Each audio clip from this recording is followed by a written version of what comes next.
Well, banks across the country are being flooded with applications from small businesses seeking money through the Paycheck Protection Program. But there are several things owners need to be mindful of. First Financial's SBA sales manager, Jeff McGinnis, talked about the program with Courier publisher Jamie Smith. Thank you, Kyla. I want to thank you, Jeff, for being on the show today. I know you're probably a little busy right now with all the loan activity. Absolutely. When did you begin getting the PPP request, and how would you say it's going so far? Well, so far, we started Friday night officially taking applications on our website at bankatfirst.com with a pretty automated process. Within the first couple of hours, we actually had almost 500 applications, believe it or not. And our latest numbers are, as of this morning, Thursday morning, 6,800 applications were taken for over $1.3 billion. Wow. And overall, the process has been going quite well. We've had a few, situations with individual clients where maybe they had some trouble getting into the system or something didn't get loaded up right that they wanted to load up for their supporting documents. But other than that, it's gone very well. Great. Did you feel like you guys had a pretty good start? I know I've heard from several banks and several small business customers that early on the application kind of kept changing and people weren't 100% what they needed to have done. Did you find that was the case? Actually, because we waited until Friday night to go online, the final application had been provided by SBA at that point, whereas there were a couple of days before that the application had been posted by the Treasury, but it wasn't the application that we ended up with. It had not been finalized yet. So we kind of took our time to try to make sure that the information was accurate. So fortunately, when we finally got ready to put it online, we had the right one. Good.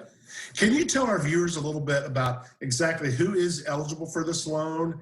And then once they get this loan, what all can it be used for? I know it's some criteria in there, but can you explain that a little bit?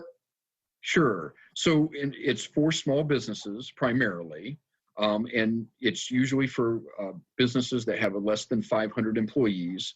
Now, there's some specific rules that exempt certain situations, but overall, that's going to cover the majority of the small businesses we see every day. Independent contractors. So if you're a 1099 employee or contractor, you're eligible as well, and self-employed individuals are eligible. The other one that's most people don't realize is nonprofits are also eligible, primarily 501c3 corporations. And there was a lot of questions very early on about, well, is a church eligible or not? And that was confirmed last Friday night, actually. So churches are actually eligible as well. Oh, excellent. I serve on the board of a few nonprofits. I know the Flying Pig Marathon here in Cincinnati, which is a pretty big deal. I know we were having discussions early last week about, hey, is this something we qualify for? Should we be looking into this? And I know they did, so that's great to hear. So tell me, what else is First Financial doing to help small business clients at this time? I know it's a crazy time like we've never seen before. No doubt about that. Well, in addition to that, and we started this actually probably a week to 10 days before the Payment Protection or Paycheck Protection Program came out, as it's called, or PPP, when you hear that phrase. We started doing some payment relief efforts for our existing client base, offering to defer payments in various ways. Sometimes it was, go to interest only, or sometimes it might be a full deferment of payments. We offered that across our book of business, and they can actually go to the website and there's a special click through for that. But there is one thing I do want to mention that not a lot of people are hearing about, and that is the SBA was directed in this act with $17 billion behind it, that if you are an SBA loan customer today of any bank, so it doesn't have to be us, if you have a loan existing, you can get the principal, interest, and any associated fees paid for you by the government for the next 6 months. And that's really important to know. And that covers all of the SBA program, including what's known as a 504 loan.